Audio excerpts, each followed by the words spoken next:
Good morning, everybody. Eric Knight with Watershape University. It is a bright and sunny day in Greensboro, North Carolina, and I am on a job site with Vue Custom Pools, one of our good student companies, and also Tempool is here, and I'm going to show you this job that they're doing. I may do more than one post because there's going to be a lot to discuss here, but a few things before getting into this. What you're going to see on this job, this is not a typical project. This is actually one of the cooler projects that I've ever been in. And in my time at Arenda, I've been in hundreds of backyards. This one's pretty cool. And there's a cool story behind it as well. But just for scope, this is a residential pool, and that's the equipment for it. So just getting started, learning to do fluid hydraulics like this, the fluid engineering involved of this and everything underground connecting to the pool was taught in our Engineering 2311 class by Dave Peterson. That class will be taught 2 times in a row in North Carolina. The first one is in Charlotte, hosted by Pool Builders Supply, and that is going to be September 30th and October 1st. It's a 2-day class. So you can go on watershape.org, you can sign up if you're in the just greater southeast area, and you can get to Charlotte. Charlotte's also got a great airport. I know we've got some people flying in from the Caribbean to take that class. So if you want to fly in and you need that class to get your IWI, Dave Peterson will be in Charlotte at Pool Builders Supply September 30th and October 1st for fluid engineering. And that's how you're going to learn to do pools like this, because it's one thing to plumb a pool. It's another thing to really know exactly how you need to design that plumbing and the equipment and all that stuff. That same class is actually going to be hosted by this company, Vue Custom Pools, the next 2 days, October 2nd and 3rd in Greensboro, North Carolina. So if you're in the Raleigh-Durham area or you're up in Virginia and you want to come down for that, you can take that as well. I mean, wow. Let's just take a look at this. I'm going to turn this camera around. We have a lot going on. We've got some automated feeders. We've got heat pumps. We've got pre-filters back there. I believe that's a softener system. We've got the poolside tech attendant, which is an automation system that plugs in with any brand. This is a Jandy equipment set, so that will work on anything. It's agnostic to the brand. But look at the work on this. Look how many pumps are involved. And they opted with sand, and they opted with sand for a good reason. I'll explain in a moment if I remember. There's a lot to talk about. We've got our acid and liquid chlorine feeders here. Yeah, a lot going on here. Now check out this job. Now think about this. Tempool is in Jacksonville, and they came up for this job. And they are the ones that created and teach our Central Plaster Workshop, Construction 3611. Here we go. Look at the depth of this pool. Look, I'm pretty tall, but I don't know how you get up and trowel that much. So they had ladders, I suppose.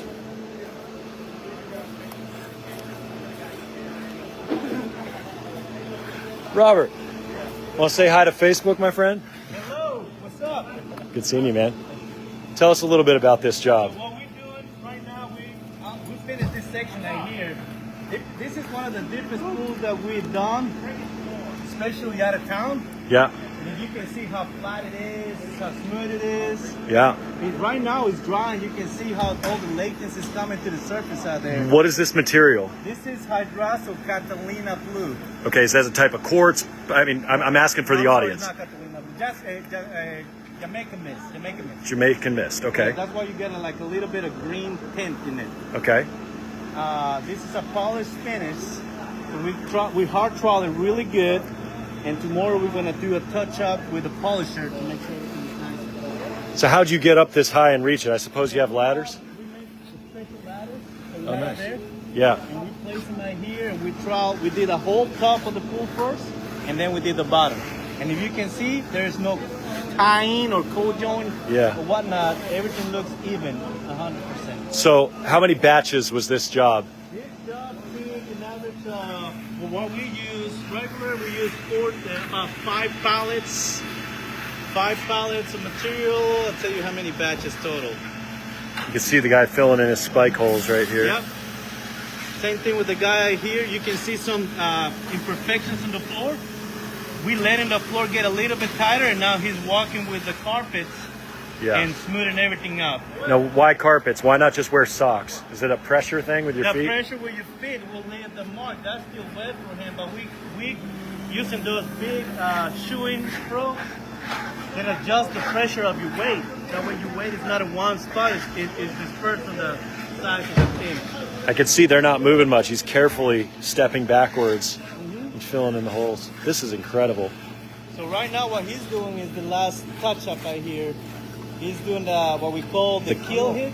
The kill? But he's just being really careful and not burning the finish.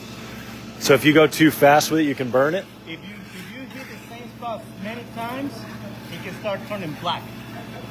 So what would you estimate the IA, internal area of this pool to be? I know that it's 1,400 square feet. 1,400 square feet. Ooh. I'm not sure what is the IA of this. And you brought 2 mixer trucks. We brought 1 truck. We have the other one just in case. We are here in North Carolina. We cannot take any chances. Something breaks down, we switch to our other truck. Do you mind showing me what's on the truck? Absolutely.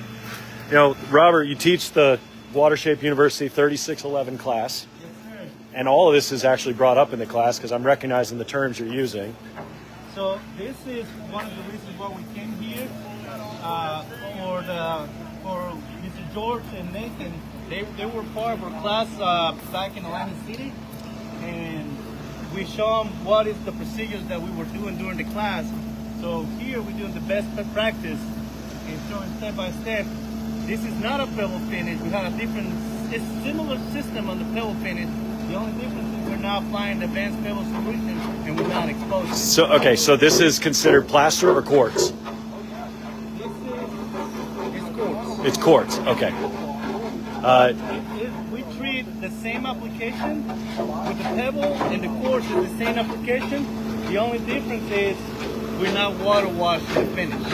Right, so there's no broom washing or anything, because you'll do that tomorrow with a polisher instead. Yes, sir. So what we have right here, this is the equipment that we use. We got a dual mix. We mix one batch at a time. There's no hopper. So that means that we don't have to have our material seating while the mixer man is mixing another batch. If there's no hopper, how does it pump in? This thing down here? Out of here. So we got a valve that opens here. There's a butterfly inside that allows the material to open here and suck by the pump.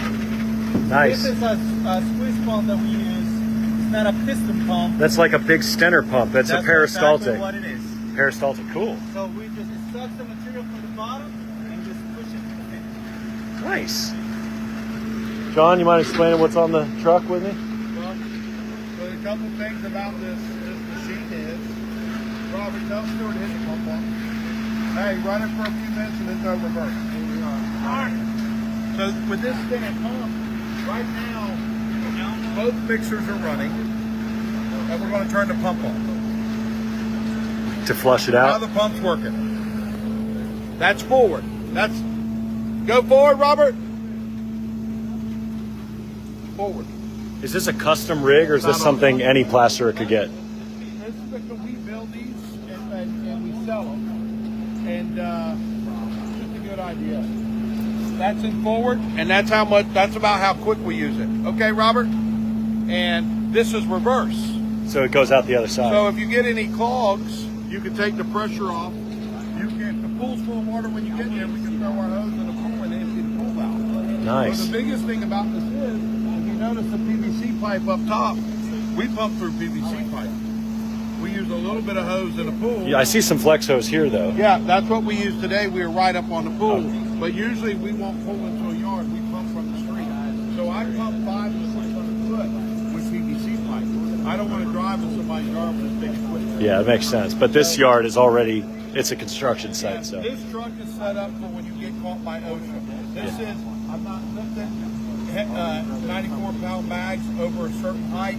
I don't have the noise. I don't have the dust. can we look up there? I'm not worried about any of that. Can we look up there? Is that okay? Coming up.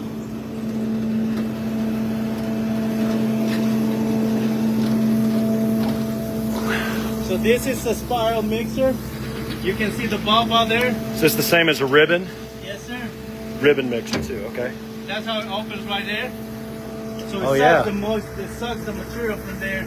We close it, and we can mix on top of it. All right, so where do you get this water from? This is the initial mix that you get from the house, I guess, and then you just do what? You measure it with buckets? We measure, so we put, for every batch, we put 12 gallons of water, which is 2 buckets and a half. Now it's 2 buckets and a half. Okay. Starting off. As we go on the 7, after we mix 7 bags at a time, 8 bags at a time. Before the 8 bags, he will see how much water he needs to adjust. Just carefully putting on the mixer. You know, in the plaster class that you guys teach for Watershape, you talk about the water to cement ratio. Why is it so important to have a little bit less water than most mixes? Less water will give you more and better strength for your material. It's like, just like concrete, the less water that you use, the higher the PSI that you're gonna get on your cement. Yeah. We're working with cement, so we try to use less water as possible. That way our material is really hard. So another thing is that whenever we spray or finish, we spray not just the scratch coat and the second coat. You do a third. We put 3 coats and a 4th coat if it is necessary. So with more water, it's easier to spread, but it also shrinks more because there's more moisture to leave. Yes, you get a lot more craze cracking, right? Or spider cracking. So we're using setting here for microglass. Yeah, that seems to be taking over. It seems like more and more people are using it. If you can see, that's hard, and it's hot right now. Yeah.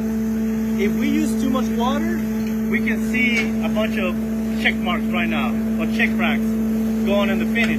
Right now, if you get closer out there, you're not gonna see a single check crack out there. Well, so I do see this, like what looks like trowel lines. This is pretty standard. So tomorrow, you're not concerned about that because that's going to be gone. Why? That is the way that it's curing right now. You see the white, there's a little bit of white at the bottom and a little bit of darkness in the top. Yeah, I see that. It's just the way how the material is drying as it goes.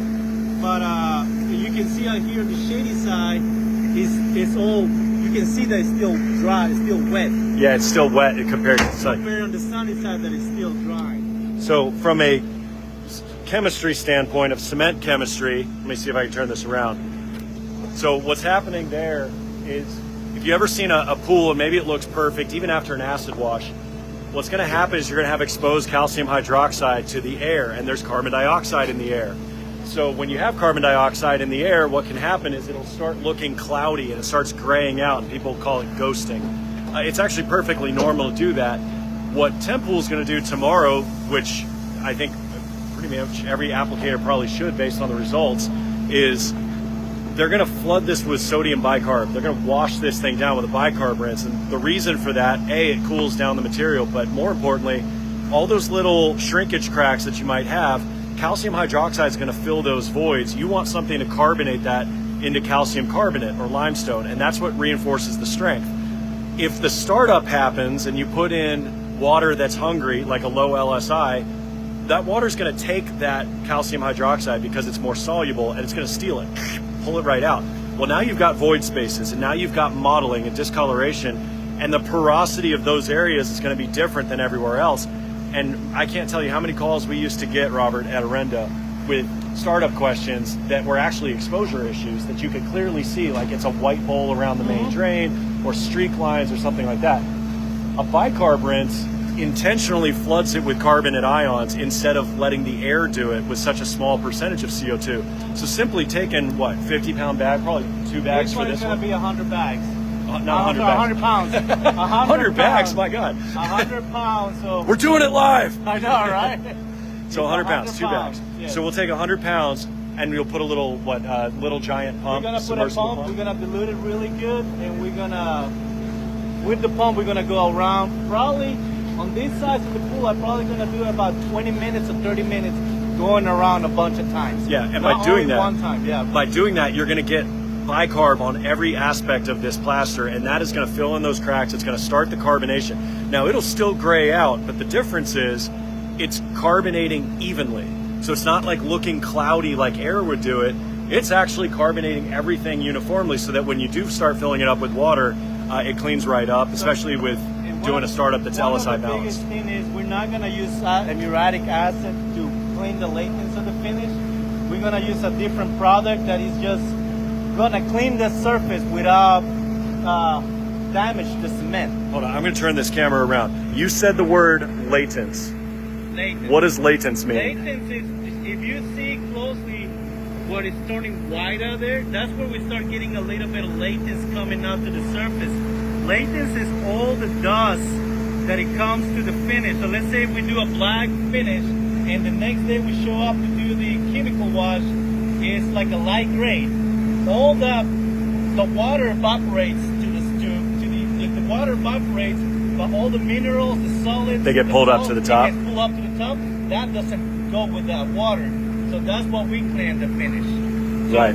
Our responsibility is to make sure that everything is good 100% before the chemical wash, and then the chemical wash, the guy's gonna clean it up good, pump all the stuff up, and then do the sodium bicarb, not to neutralize what the cleanup you did, is to enforce your cement. Nice. And you got a full crew here. You're not, I mean, this is a big pool. You need what? How many guys is this? 12? This is 8 guys. We got 8 guys. Oh, only 8. Here, and okay. Me and Jon and Kane that we came extra just to make sure everything is good. Now, this obviously is not getting plastered, so this looks like maybe a fire pit or something? I'm not sure what it is. It might be a fire pit. Wow.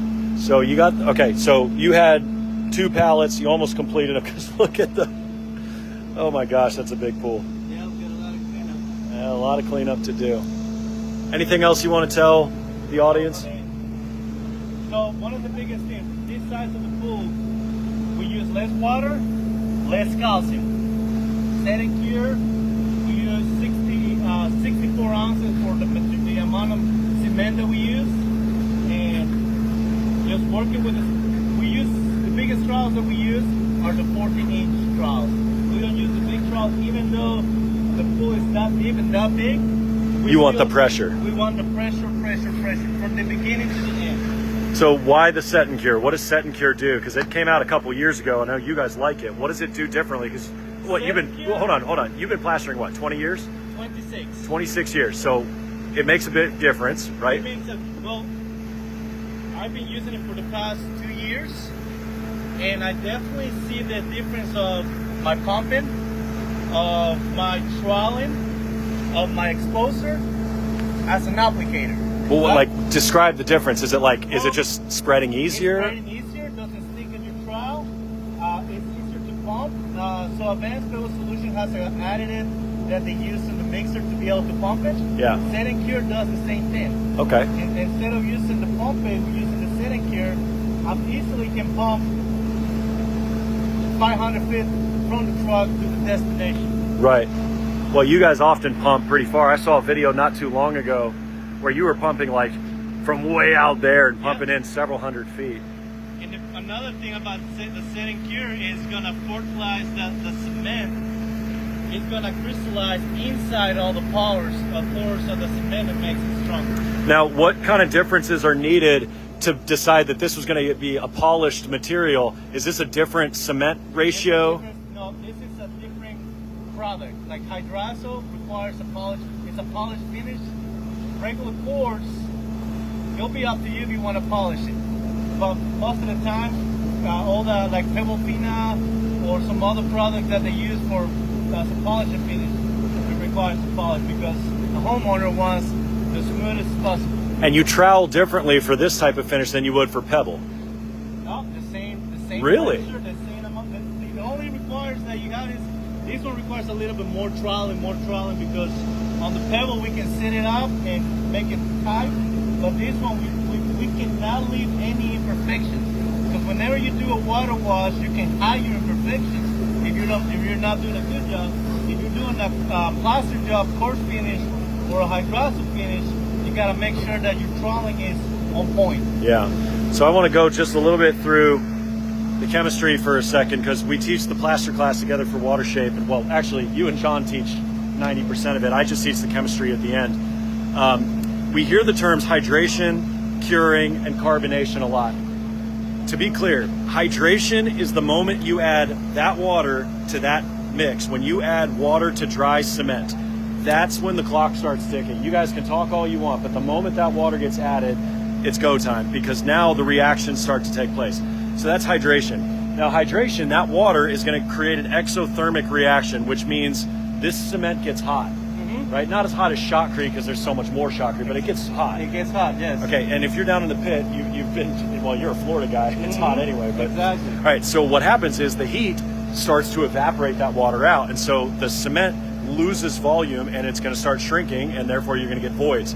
Calcium hydroxide is one of those compounds because calcium oxide in the material, in the cement, is going to mix with water, creates calcium hydroxide. I actually don't know about the limestone cement percentages, but before the limestone cement came a few years ago, it was roughly 24 to 27%. So call it 25% of the material was going to be calcium hydroxide. That stuff doesn't get hard in an hour like the rest of it. It takes about 30 to 60 days to cure most of it. And it doesn't really cure, it actually carbonates, and that's what CO2 in the air will do, and it turns white because it converts calcium hydroxide into calcium carbonate, which is limestone. It's pure white. That's the same stuff as plaster dust, scale, flakes in your salt system. It's all calcium carbonate. So hydration's here. Curing is the strength gain that happens as that water is sitting in that mix. So if you can cool down the mix, let's say on shotcrete, you extend the time that the water stays in it, you're going to actually have more strength gain. Carbonation is the conversion of calcium hydroxide into calcium carbonate inside the material. And that's what fills in the void spaces and those what's called interfacial transition zones around aggregate like quartz or pebble. The interfacial transition zone, or ITZ, is actually, hold up your fist, Robert. I'm going to give an example. Or give me your water bottle. Okay, hold that. So if I'm the cement and I'm trying to bind to things, if this is a pebble, I grab onto that, I can't actually chemically bind to that pebble because it's not cement. So when things shrink, the weakest bond is going to be here and it's going to go pop. And you're going to have this little void space between every little piece of aggregate. If you've ever looked close at a pool that's turning gray or white, I bet there's white rings around the aggregate. And the reason for that is that's where the highest concentrations of calcium hydroxide are. This is totally normal if you have aggressive water on a startup, like, I don't know, doing a hot start, which we strongly recommend against. If you're just doing a startup where you're aiming for and we learned this the hard way when I was with Orenda, if you're just aiming for 80 alkalinity and 300 calcium, focus on the LSI, because what really matters is you don't want to be pulling any of that calcium hydroxide out. If you do, you're going to have white rings around those pebbles or quartz or whatever it is, because that's the highest concentration of the spud. So one more time, hydration is adding water to dry cement. Clock starts ticking. Why didn't you do that earlier, Robert? Hell, that was loud as shit. Okay, so that's hydration. Curing is the strength gain process with moisture in it, and if you can slow down the loss of that water by keeping it cool or by troweling and compression, compaction, consolidation, you want it to gain as much strength as possible. Carbonation is the final step, which is where you convert calcium hydroxide into calcium carbonate, which fills in those little shrinkage voids and reinforces the strength of the plaster. That's how you get a really, really nice finish for the long term. If you shortcut any of that, or if the chemistry after the fact is not good, well, shit, why didn't we turn down the whole motor? I mean, now I just realized that we're spending diesel. Yeah, now I feel like I'm in Yellen. This is great. Okay, so anyways, you're going to learn all this in I almost lost it. You're going to learn all this in Watershape's plaster class. We will be teaching it in Phoenix, Arizona. We're not going to the international show this year in Vegas. We will be teaching this class December 4th and 5th in Phoenix, and we hope to have you there. If you want to send your crews, we're doing group discounts for crews, and it is fully bilingual. You want to invite people in Spanish? So, en diciembre 4 y 5 en Arizona vamos a tener las clases de Essential Pool Plaster 3611, donde vamos a aprender sobre la preparación de plaster, los químicos de agua, todo lo que tiene que ser referido a los problemas que ustedes tengan sobre aplicación de materiales. So, diciembre 4 y 5. Yeah, and all of it's going to be available in Spanish. We're actually rewriting the book now. It will be in both English and Spanish. And, it's only fair if people that are needing to know this information, if we just did it only in English, what good does that do? So we're really grateful to have Robert and Jon and Johan teaching that class bilingually. We will also have Miguel there, who is my partner in crime from the Orenda days, and he is also going to be teaching the chemistry in Spanish. So we hope to see you there. It is in Phoenix, Arizona. Book your flights if you want to be there. Watershape.org The registration page is going to be up on Monday, so be looking out. We'll be doing an early bird special. And again, if you have groups, just let us know. Email us directly, info@watershape.org to sign up for the class. But we hope to see a whole bunch of crews there, because even if you don't do it this way, you're going to learn a lot. And you may realize, like, oh, I'm going to pick up one or two things that make sense in my market, like in Phoenix, for instance, or in Southern Cal, that may not apply in Florida because you have so much more humidity. But it can't hurt to learn more ways to do it. And this class is not only for pool plasters, it's for pool builders, for pool plaster guys, service people, anything related with plaster, come to the class. Yeah. Well, we hope to see you there. I'll do a few more videos here. I'm Eric Knight with Watershape University. I hope you learned something from here. I know I did. I learned that you don't have to be running the truck while we're on it. Could have learned that 10 minutes ago. That would have been nice. But anyway, I appreciate it. Robert, thank you so much. And I want to thank George from Vue Custom Pools for inviting us to this incredible project. One last look at it. Let me turn it around. God, look at that pool. Look, there's a slide. There's mermaids. Oh, and I said I'd mention it before. I heard a little bit of the backstory of this. The owner of this pool had a dream that he was going to build this pool, and I guess it was a dream for a very long time. And George was just bringing this up. And actually, let me ask George if I can tell this story, because it's kind of personal to him. Hey, George. Is George here? He went over there? Oh, there he is. Stand by. Don't fall. I'm on Facebook Live.